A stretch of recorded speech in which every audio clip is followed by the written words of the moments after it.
يا مساء الفل والسعادة والجمال، ازيك يا اجمل اخوات في الدنيا؟ وحشتوني كتير كتير. كل سنة وانتوا طيبين. بما اننا خلاص الشتاء قربنا نقول لها باي باي وقربت تخلص على خير يا رب.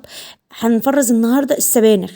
السبانخ موجود في السوق بكميات كتيرة وكمان بأسعارها كويسة.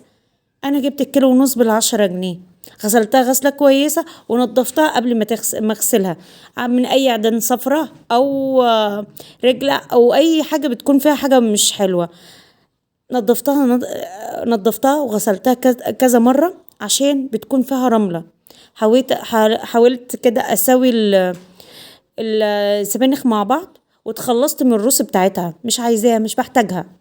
في ناس بتحبها بس انا ما بفضلهاش. وقطعها قطع صغيرة. قطعت الكمية كلها قطع صغيرة وحطيتها في الحلة، وادي الكمية كلها اهي. حطيتها في الحلة وطلعتها على النار، على نار هادية خالص، مش عايزة النار عالية عشان تنزل ميتها.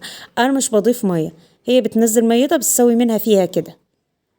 ادي بعد ما دبلت بعد 5 دقايق والحلة تحس ان الحلة خلص نقصت. ودي بعد ما كده استوت المية اهي زي ما انتوا شايفين. صفيت المية وعبيتها في اكياس تلاجة زي ما انت عايزاه، اي شكل انت حباه. انا فضلت الشكل ده عشان يوفر معايا في مساحة التلاجة. يا رب الفكرة تعجبكم، مستنيه رايكم في التعليقات. باي باي.